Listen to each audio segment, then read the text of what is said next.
Voilà, on a fait le top 15, maintenant on attaque au flop 15. Bon, même principe que le top 15, avant de parler des films flop, je vais parler de mentions déshonorables. Mais avant même cela, il faut qu'on parle un petit peu de quelque chose. Vous allez voir très rapidement que dans mon flop 15, il y a beaucoup de films qui se veulent être un message progressiste. Et que beaucoup de fois, c'est ce message progressiste que je mets en avant comme défaut. Il faut comprendre une chose, ce n'est pas l'intention que je trouve problématique, ce n'est pas l'intention, c'est plutôt la manière dont c'est dit, la forme et certaines choses dans le fond qui me dérangent. C'est l'intention, ce n'est pas le fait que le film se veut être féministe, qu'il se veut être antiraciste ou pro-LGBT qui me dérange. Ce qui me dérange, c'est la manière dont c'est fait, c'est l'intention que l'on peut en déceler derrière et qui est très souvent pas vraiment pour les intentions qu'il se veut se donner et aussi certaines choses que je trouve très fausses sur le fond. Ça ne veut pas dire que je dénigre ces combats, ça ne veut pas dire que je dis que le féminisme n'est pas important, au contraire, le féminisme est très important, le combat pour l'égalité homo-hétéro est très important aussi, le combat pour l'antiracisme est très important, simplement, on ne peut pas fermer les yeux quand c'est mal fait, quand c'est fait de manière grossière, ou quand c'est fait juste pour propager une certaine forme de haine. Bon, maintenant que ça c'est dit, attaquons les mentions déshonorables. Première mention déshonorable, Once Upon a Time in Hollywood. Je vais me faire défoncer parce que je suis l'un des seuls, je dirais même le seul, qui intègre ce film dans mon flop 15. Je vais me faire défoncer.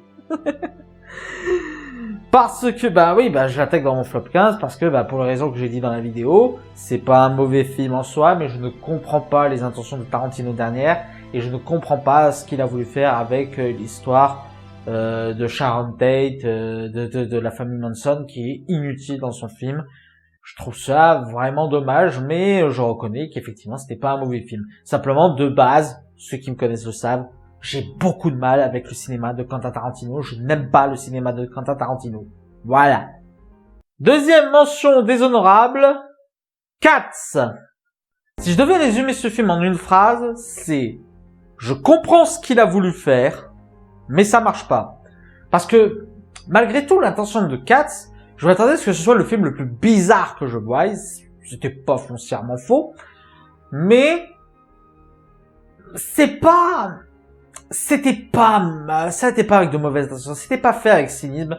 Il y avait vraiment un bon projet derrière. Je pense que le réalisateur voulait vraiment faire quelque chose avec ce film, mais ça ne marche pas.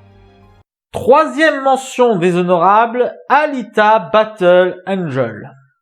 Voilà, c'est ce que je disais dans Ad Astra, le fait que un univers doit savoir respirer sur son personnage principal. Pour moi, Alita Battle Angel fait cette erreur. Il fait l'erreur de ne pas laisser son univers respirer, de faire en sorte que tout tourne autour de Alita, qui est une adaptation de Gun M. Moi, je dis Gun M. Et voilà. Et moi, je trouve ça énervant, surtout qu'en plus, Gun M, c'est un manga très violent. Quand tu adaptes un manga très violent, faut pas t'amuser à l'aseptiser sauce américaine pour que ça rentre dans ton cadre hollywoodien. Ça m'a gonflé, vraiment. Quatrième mention déshonorable, Aladdin. Oui, beaucoup de choses qui... Aladdin, le seul remake Disney que je n'ai pas aimé. Voilà. Les autres remakes Disney, j'aime bien. Je trouve que ce sont des films sympathiques. Beaucoup gueulent sur les remakes Disney. Moi, je trouve que c'est pas spécialement dérangeant qu'ils fassent. Voilà, mais Aladdin, c'est le seul film où je dis non. Et enfin, dernière mention déshonorable, la famille Addams. C'est dommage parce que le design des personnages, je le trouvais plutôt bien. Je trouvais qu'il y avait quelque chose. Je trouvais que ça pouvait rendre bien, mais au final, faut dire ce qui est, c'est de la merde. Voilà, c'est pas bon, Ils ont chié dans la colle au niveau de l'histoire, au niveau de l'animation, au niveau des enjeux, du développement de personnages. Il n'y a rien qui va dans la famille Addams. Bon, eh ben, on va pouvoir passer au flop 15 maintenant. Oui, la lumière a légèrement changé, elle est légèrement différente parce que je tourne le lendemain, parce que ma caméra n'avait plus de batterie. C'est ça les gros tournages dont je vais vous parler. Genealogy is better than cotton candy on top of a fountain of chocolate! Numéro 15. Ali, t'es blessé? Ça va aller! Est-ce que quelqu'un m'entend? Mon père et moi, on est piégés dans une maison à Port-Alais! Crawl de Alexandre Aja. Un film qui aurait pu être une série B sympathique, mais qui au final est une série Z ultra chiante. Je pense qu'on peut résumer le film comme ça. Numéro 14. Il y a des moments dans la vie qui semblent nous définir. Action ou vérité, est-ce que t'es vierge? C'est un jeu de gamin, non? Pas quand tu joues avec nous. Je vais faire le gage. Ton gage, c'est de rouler une pelle à Ardenne. After de Jenny Gage. Le successeur de 50 nuances degrés, comme il dit sur les affiches professionnelles. Bon, meilleur que 50 nuances degrés, mais il en cumule quand même pas mal les défauts. Du coup, il est dans ce flop. Numéro 13. Reste 63 ans. 57 ans. Il vous reste à vivre. Voudriez-vous savoir? Countdown de Justin Deck. Voyez ce film anti-technologie genre Friend Request de Facebook ou Stay Alive pour les jeux vidéo. Là, c'est la version pour les applications mobiles. Du coup, c'est tout aussi con et aussi pourri que les deux autres. Numéro 12. Qu'est-ce qu'il a? On dirait il veut niquer le mur. Il y a une voiture qui vient de se garer sur le parking. Je suis juste le vigile. Fouille-le, il doit avoir son téléphone. Attendez, je crois qu'il en a un autre. Ah non, c'est sa bite. Walter de Varant-Soudjan. Et oui, c'est la deuxième année consécutive qu'on retrouve les dégâts dans mon flop 15. Moins haut classé que l'année dernière, mais encore une fois, il est dans son flop 15 et principalement à cause d'eux et de leur humour de merde. Spéciale dédicace à Varant-Soudjan qui, lors de l'avant-première, m'a un petit peu alpagué de manière agressive, on va dire, hein. Peut-être que si t'avais fait un meilleur film, t'aurais pas eu besoin de faire ça. Numéro 12. Quand tombent les premières neiges dans la vallée, il est urgent de se préparer pour l'hiver.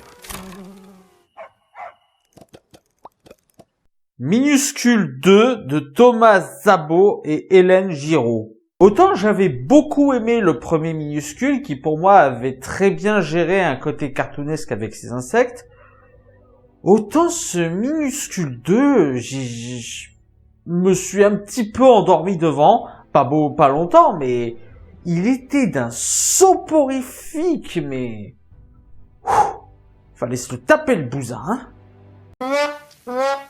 Numéro 10. On n'embauche pas, on recrute. Dans ce cas, je veux être recrutée. Je veux connaître la vérité sur l'univers. En costume. Bienvenue chez les Men in Black. Les hommes en noir? Non, ne commencez pas, j'essaie de faire bouger les choses. Men in Black International de F. Gary Gray. Vous vous souvenez, au début de mon flop 15, enfin au début de ma vidéo, je vous disais que pas mal de films dans mon flop 15 étaient des films qui voulaient avoir un message militant progressiste et que c'était plus la manière dont c'était fait que l'intention de la lutte de base, quoi. Men in Black International, c'est le premier de cette liste à avoir fait ça. C'est pas le pire de la liste, mais en fait, son gros défaut à ce niveau-là, c'est d'être très lourdingue avec son côté Man and Woman in Black, avec aussi son héroïne Mary Sue qui veut faire une sorte de remplaçante de Will Smith, sauf que les gars derrière le projet n'ont pas compris ce qui rendait Will Smith cool, c'était que justement il faisait beaucoup d'erreurs, qu'il connaissait pas le système, qu'il était quelqu'un qui était humain et un peu bourrin. Et là, on a une Tessa Thompson, Mary Sue, c'est tout ce qu'on peut dire. Avec des effets spéciaux, ma foi, assez moches, l'humour qui tente d'être bien, mais qui ne rattrape pas le film, on va pas se mentir. Et surtout des facilités scénaristiques par rapport au début, totalement chiantes, quoi. C'est dommage, parce que le concept en soi, il aurait mérité d'être exploité. Mieux exploité, quoi. Numéro 9.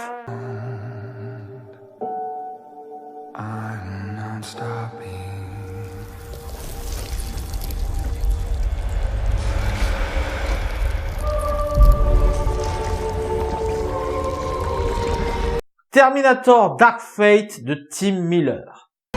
Alors, j'ai vu beaucoup de choses concernant Terminator Dark Fate.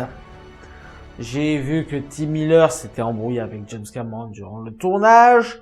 J'ai vu que Tim Miller a voulu vendre le côté SJW de son film avec une phrase du style « C'est un film qui emmerdera les blancs hétéros cisgenres ».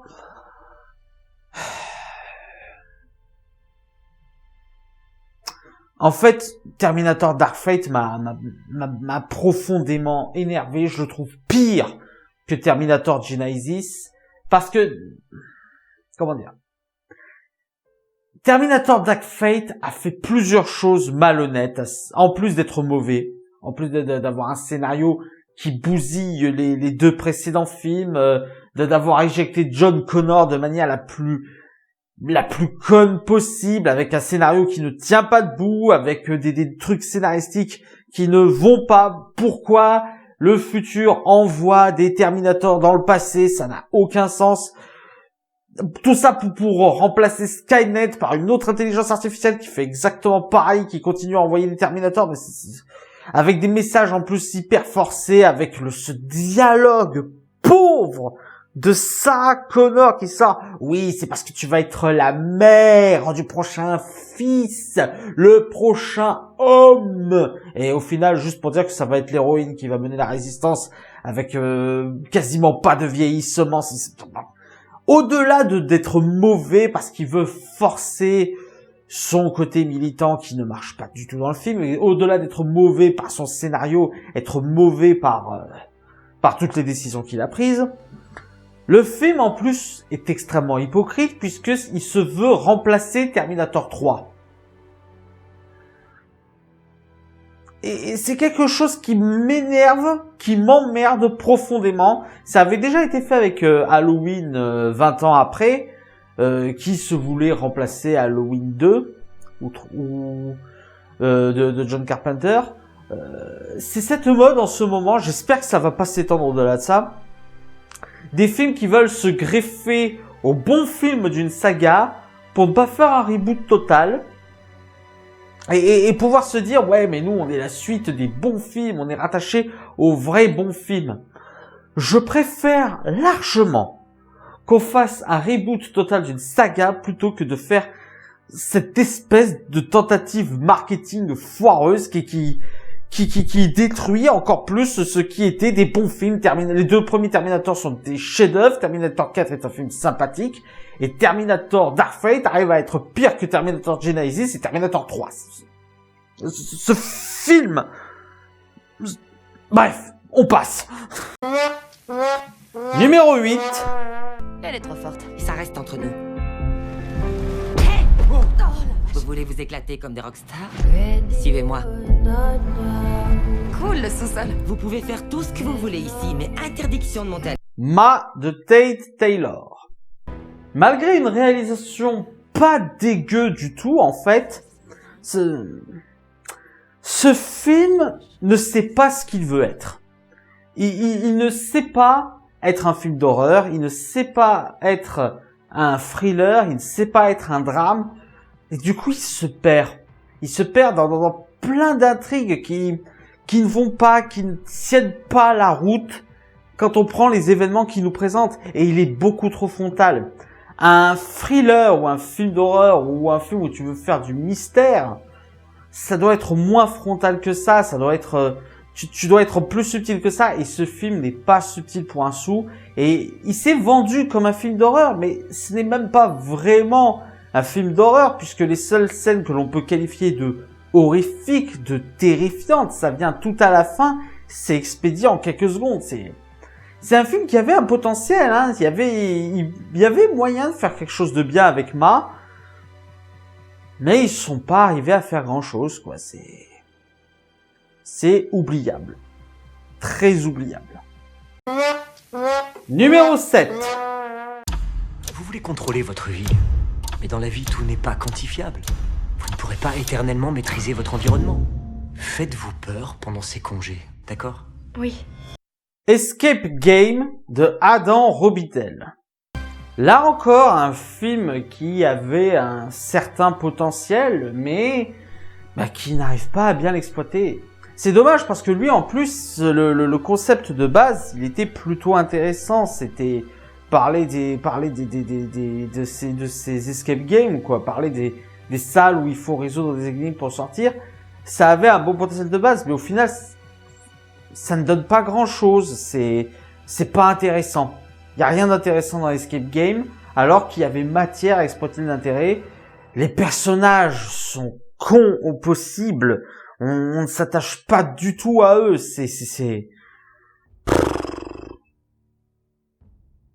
Il y a pas grand chose à retenir de ce film. Ça n'assume pas certains de ses choix. C'est un sous-saut. Voilà. La dernière chose qu'on peut dire de Escape Game, c'est que c'est un sous-saut. Numéro 5. Mes rêves s'étaient envolés. Le seul qui avait survécu, c'était John. On choisira l'impression finale, Barbara. Ouais, mais à Noël, t'auras un poney? Il avait tout entre les mains. Ma vie avec John F. Donovan de Xavier Dolan. Oui, super, un autre film dans mon flop 15 qui vient d'un réalisateur majoritairement adoré. Je vais être honnête, je n'ai pas vu de mémoire, je n'ai pas vu de film de Xavier Dolan. Je sais qu'il faut que je rattrape ça, je sais qu'apparemment la plupart des films de Xavier Dolan sont excellents, et je veux bien le croire, hein, faut que je me rattrape à ce niveau-là. On va dire que mon premier contact avec Xavier Dolan ne s'est pas bien passé. Alors, de ce que j'ai entendu dire, il y a eu beaucoup de problèmes dans la production du film. Beaucoup de scènes qui ont été coupées, notamment des scènes avec Jessica Chastain. Beaucoup de choses qui ont été retirées, beaucoup de dialogues qui ont été réécrits. Xavier Dolan qui s'est embrouillé avec les producteurs. Bref, beaucoup de choses qui n'allaient pas au niveau de la réalisation du film. Ça peut expliquer pourquoi le film a des problèmes d'écriture, pourquoi j'avais dit dans ma critique que j'avais l'impression qu'ils avaient coupé des choses parce qu'il y avait des plans, on se demandait ce que ça foutait là, on se demandait s'ils avaient pas oublié de couper quelques secondes plus tôt ou s'il y avait pas quelques secondes à rajouter. J'avais dit quelque chose dans ce genre dans ma critique de ma vie avec John F. Donovan. Il semblerait que ce soit effectivement le cas. Mais beaucoup veulent excuser Xavier Dolan, beaucoup veulent excuser ce film à cause de ça. Justement, non, moi personnellement, un film malade comme ça, c'est un film que l'on ne doit surtout pas excuser. C'est un film qui a été mal branlé. Pas forcément de la faute du réalisateur, mais c'est un film où justement, il faut dire qu'il est mauvais. Il faut dire que ce film n'est pas bien justement parce que ils ont fait de la merde au niveau de la production. Voilà. J'espère, je vais essayer de me rattraper au niveau des films de Xavier Dolan, mais je pense et j'espère que c'est son seul mauvais film en réalisateur, et je pense que c'est le cas, mais voilà, ma vie avec John F. Donovan n'arrive pas au niveau du dialogue. Ils arrivent quand même, dans ma vie avec John F. Donovan, à ne pas expliquer la chose essentielle du film. Parce que l'intrigue du film, c'est quoi? L'intrigue du film, c'est une star et un enfant qui s'écrivent des lettres, qui discutent par courrier interposé. La discussion, le sujet même du film n'a pas d'introduction. On ne sait pas pourquoi John F. Donovan discute avec ce gamin. On ne sait pas ce qui pousse. On ne sait pas la base de l'histoire. Il manque la situation initiale de l'histoire. Et c'est ça le plus gros manque du film. Parce que John F. Donovan, c'est une star internationale. Alors, est-ce qu'il a reconnu quelque chose sans ce gamin? Est-ce qu'il y a une lettre de ce gamin qu'est-ce que le gamin a écrit qui a particulièrement motivé John F. Donovan? C'est un gros manque dans l'histoire. Et c'était une énorme erreur de ne pas montrer ça. Avec des dialogues un peu obscurs sur le militantisme. Alors, on va pas y revenir là-dessus, parce que je ne sais pas vraiment quelles étaient les intentions de Xavier Dolan là-dessus. Il n'empêche que ma vie avec John F. Donovan manque beaucoup de choses dans son scénario, il manque beaucoup de choses dans son histoire, et ça en fait un film extrêmement incomplet. Numéro 4. On met derrière elle. Ses enfants ont retrouvé leur place auprès d'elle. Maman! Je t'ai un peu manqué. Ma cliente est aussi une chanteuse prometteuse de country western. Mon projet, c'est d'aller à Nashville. Wild Rose de Tom Harper. Un film qui a tenté deux choses extrêmement putassières pour exister. La première, c'est de se comparer à A Star is Born. C'est dans les promos du film, hein. C'est les promos du film eux-mêmes qui disent oubliez A Star is Born, oubliez Lady Gaga, la vraie star c'est Jessie Buckley. Enfin, je crois qu'elle s'appelle Jessie Buckley. C'est oublier Lady Gaga, la vraie star c'est Jessie Buckley. C'est tout ce forcing autour de A Star is Born. Notre film est meilleur que A Star is Born, alors que non. Parce que A Star is Born raconte une très bonne histoire, a au moins des chansons, certes qui quelquefois ne passent pas, mais a des chansons globalement très bonnes. On se souvient encore aujourd'hui de Shallow de A Star is Born. Il n'y a aucune musique de ce film qui restera en mémoire. Je vous le dis.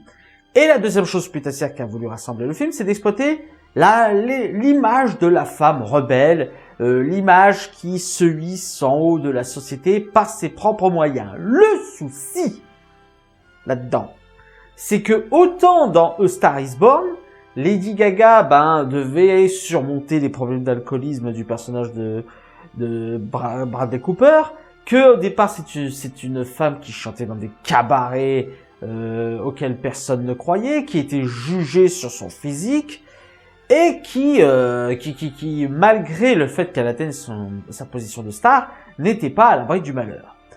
Dans le cadre de Wild Rose, le personnage a vendu de la drogue, est une alcoolique, elle abandonne régulièrement ses enfants, elle est dépendante financièrement de sa mère, elle escroque sa patronne, elle ne fait absolument rien par elle-même. Elle ne mérite pas le bonheur qu'elle reçoit. Elle ne mérite pas les aides qu'elle reçoit. La seule chose qu'elle fait d'elle-même dans ce film, c'est faire le ménage une fois dans le film. C'est la seule chose qu'elle fait d'elle-même. Son départ à Nashville, c'est sa mère qui lui fournit l'argent, alors que sa mère s'est opposée à ce qu'elle devienne chanteuse de country. La rencontre avec un chanteur de country célèbre, ça se fait en 2 secondes parce que sa patronne lui paye le voyage, alors que dès le premier jour de son travail chez elle, elle a vidé le bar. Tiens, parlons du bar, elle était censée ne plus aller dans un bar, elle y va sans problème. Le film n'ose pas donner des obstacles à l'héroïne. Elle a un bracelet au niveau de la cheville qui doit l'empêcher d'aller à la maison. Ça, c'est réglé en 2 minutes. Le film pose des simili-obstacles, des plus mini-obstacles, et dès qu'elle a besoin de passer par-dessus l'obstacle, le film lui ouvre un pavé. C'est pas faire un film sur une femme qui réussit par elle-même. C'est pas faire un film sur une femme qui se bat contre la société. A Star is Born était beaucoup mieux à ce niveau-là. C'est un film où t'as juste envie d'insulter le personnage principal tellement c'est une connasse et où tu t'arraches les cheveux de voir à quel point tout le monde se sent obligé de l'approuver. Les seuls personnages qui ne l'approuvent pas sont présentés comme des antagonistes. Sont présentés comme des personnages méchants. En bref, Wild Rose, ça a voulu faire comme le Star is Born, mais ça fait de la merde. Voilà. Numéro 4. L'humanité. Et cette chose qui vous inquiète tellement, elle est là. Oh oui. Vous êtes là. Hellboy de Neil Marshall.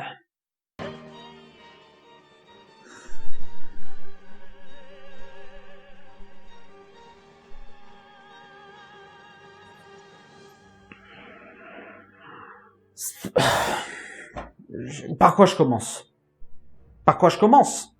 Des effets spéciaux dégueulasses? Le rythme du film qui sait pas ce qu'il fait, qui s'attarde sur des points dont on se fout et qui va extrêmement vite, passe extrêmement des points essentiels? Le montage surdécoupé? Konas Jojovic? On en parle aussi de celle-là? Le gore inutile du film? Par quoi je commence? Les facilités scénaristiques, les personnages qui sont présentés à la pisse, qui ne sont pas développés. 2 scènes. Il n'y a que 2 scènes que je peux estimer à peu près cool.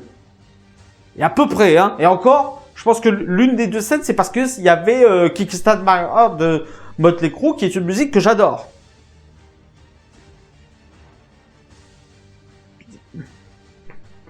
Ce film ne mérite pas d'exister. Ce film est arrivé à ne rien faire de bien. C'est tout ce que je peux dire de ce film. Il y a rien qui va. Rien. À part 2 scènes. C'est pour ça qu'il est que numéro 4. Numéro 3. Le lycée, c'est le meilleur endroit pour se droguer, tomber enceinte, se faire braquer. On va pas là. Williamson est un autre monde. Alors quand je suis ici, je suis Star 2.0. The Hate You Give de George Tillman Jr. En soi, le film n'a pas grand problème de réalisation. Mais ce film a un énorme problème au niveau de l'écriture et surtout au niveau de son message. Quand on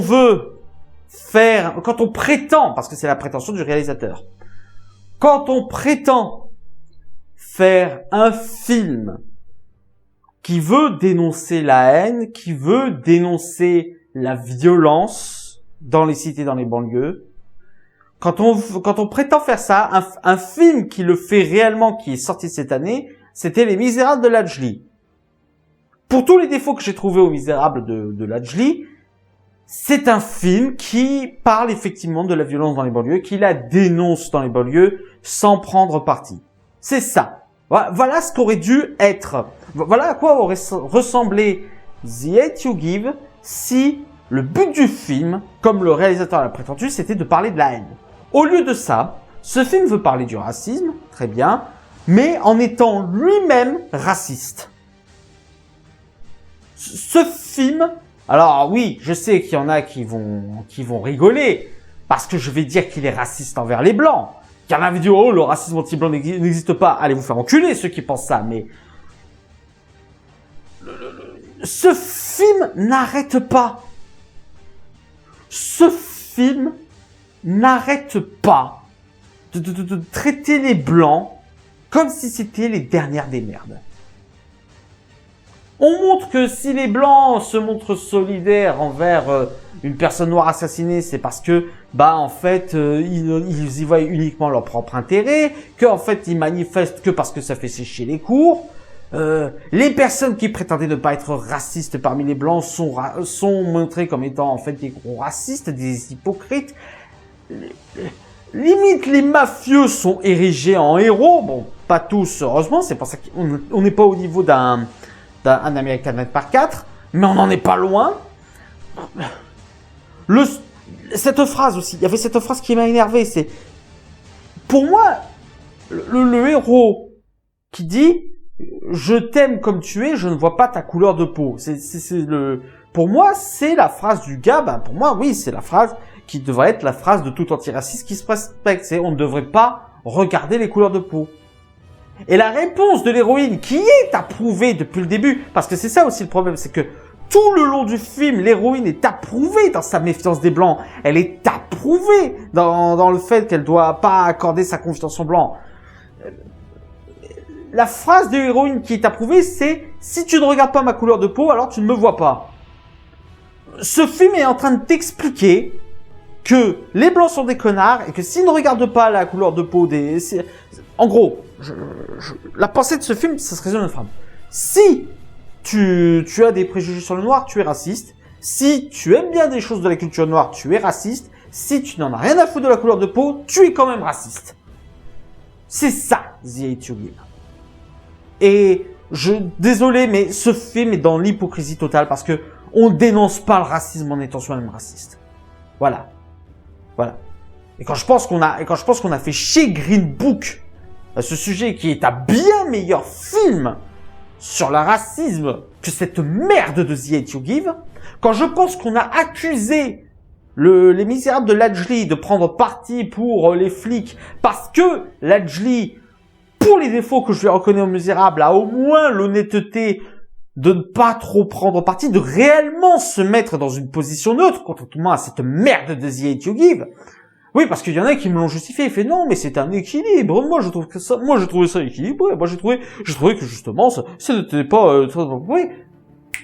Regardez Les Misérables, osez me dire que The Hate You Give est un film qui est aussi neutre que Les Misérables. Voilà. Donc, je peux pas. Ce film est d'une hypocrisie crasse et d'une haine absolue envers les Blancs, tout en se disant combattre la haine. Et moi je dis non. Voilà. Et ce film a été pendant quelques temps numéro 1 dans mon flop. C'est dire. Numéro 2. Mettre la gourmette Santa Claus. Ah, comme le pape. Non, c'est Jean-Paul. Plus loin 6. Monsieur Saucisse n'a pas de chambre, alors on a pensé que vous pourriez partager la vôtre. All Inclusive de Fabien Otteniente. Lui aussi d'ailleurs, c'était un film qui a été très longtemps numéro 1. Je me suis dit merde, le numéro 1 ça va être une comédie française. On est passé de très près, mais ce n'est pas le cas. Mais voilà. Vous voyez, Hellboy avait au moins 2 scènes cool. All Inclusive n'a pas de bonnes scènes. Il n'y a pas de bonnes scènes. L'humour ne marche jamais. Les dialogues sonnent faux. L'intrigue, on ne sait pas où elle va. Parce qu'à un moment donné, ils veulent montrer Franck Dubosc comme une espèce d'ange de l'amour. Espèce, je sais pas, ange de l'amour. Alors que il fait rien. Il sabote. Au contraire, le couple de François-Xavier de Maison, il sabote tout. Bon, de toute façon, on présente Franck Dubosc comme un joueur moche. Ce film est fait pour flatter l'ego de Franck Dubosc, tout simplement. Hein, vous voyez le film Camping. Vous retirez tous les bons points des films du premier film Camping, parce que j'ai pas vu les 2 autres. Mais prenez le premier film Camping, vous retirez tous les bons points.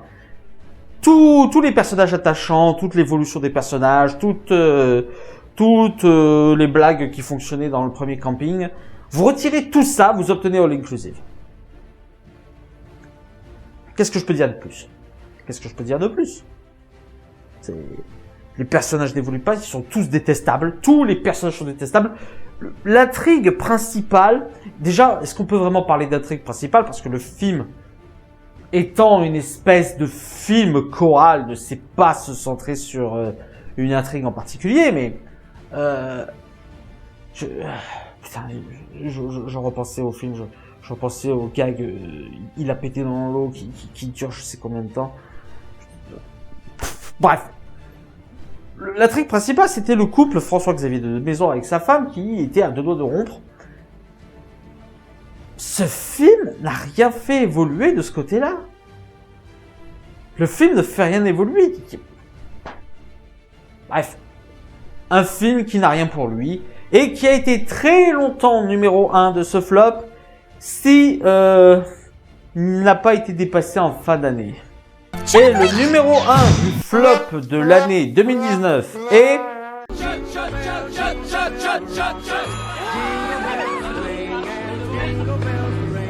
Tu peux faire une photo de nous toutes? Ouais, ça roule. Ouais, Elena. Black Christmas de Sofia Takal.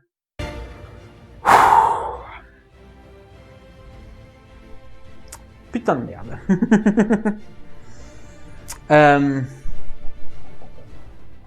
Comment dire? Je disais en début de je disais il y a pas si longtemps que The Hate You Give, c'était un film qui prônait la haine envers les blancs, mais qui n'avait pas de problème de réalisation. C'est pour ça qu'il ne se retrouvait que numéro 3 dans mon flop. Que, entre guillemets, numéro 3 dans mon flop.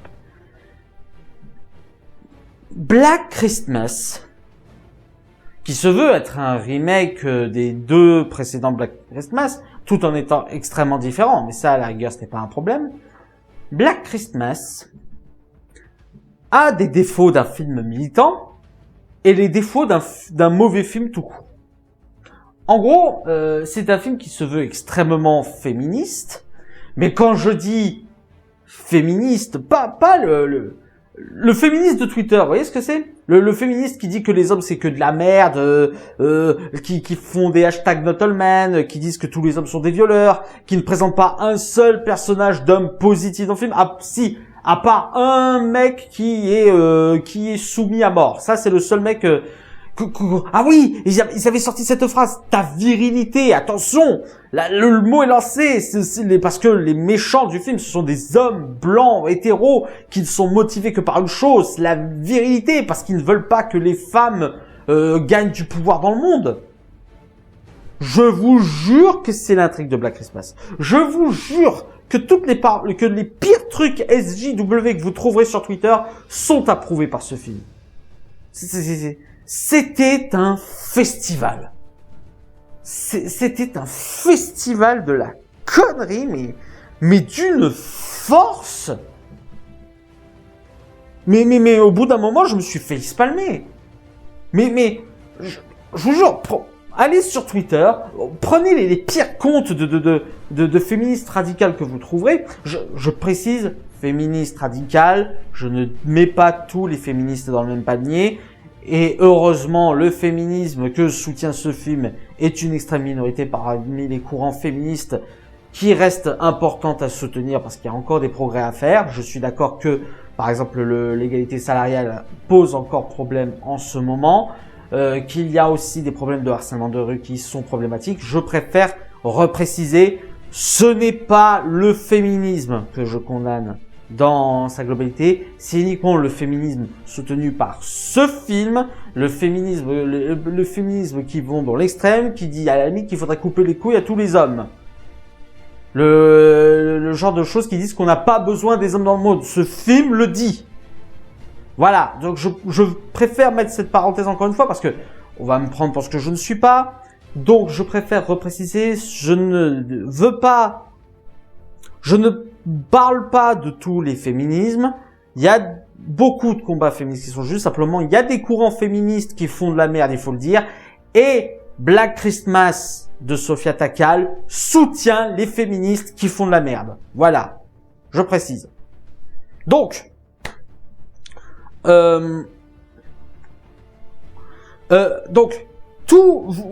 allez donc sur les comptes des féministes qui font de la merde sur Twitter, vous faites un bingo, et je vous jure que Black Christmas devrait remplir toutes les cases du bingo. Le not all men, le pas besoin des mecs pour prendre du plaisir, le tous les mecs sont des violeurs, le tous les mecs ont déjà tous les pouvoirs dans le monde, on étudie que des mecs blancs au lycée, il faut pas que les femmes aient du pouvoir, les femmes sont faites pour se taire, dit par des hommes hétéros blancs ces gens. Ben voilà, les hommes pensent que les femmes devraient se taire, les hommes blancs pensent que les femmes devraient pas avoir le pouvoir, les hommes blancs ne se jugent que par rapport à leur virilité, tout. Il y a des hommes blancs qui vont pleurer parce qu'ils se disent qu'ils sont pas des violeurs. Le seul homme qui est gentil, il est pas blanc. Le seul homme qui est gentil, il se soumet. Le seul homme blanc qui est gentil, c'est un gars qui se fait martyriser. C'est le seul homme que l'on considère comme potable, c'est un mec qui se fait martyriser. C'est un paillasson. Voilà. Voilà. Et c'est ça que soutient Black Christmas. Donc déjà, à ce niveau-là, dans le fond, il fait de la merde. Mais en plus, dans la forme, y a rien. Y a pas de scène d'horreur. Y a pas de scène pas de scène d'horreur. Y a aucune scène qui font peur. Même au niveau du gore, le film coupe à chaque fois ces passages. C'est vrai, ça, en plus, c'est tous les passages où on se dit qu'il va y avoir un peu de violence. Le film les coupe. Le film ne montre quasiment rien. C'est comme s'il ne voulait pas montrer des femmes se faire tuer. Vous vous rendez compte de l'hypocrisie du truc? Alors que c'est un film d'horreur. Je rappelle. Et en plus, alors il y en a qui n'arrêtent pas de dire oui, mais il y a une scène qui est bien, c'est la scène où on est dans un seul cadre, où il y a un personnage qui parcourt et au final l'attaque survient à un moment où on n'y attend pas. Alors en soi, la scène, elle est pas trop mal, c'est vrai. Sauf que malheureusement, elle est pompée sur une scène de l'Exorciste 3. Je vous jure. Si vous avez vu Black Christmas, matez-vous l'Exorciste 3. Et vous allez voir, c'est la même.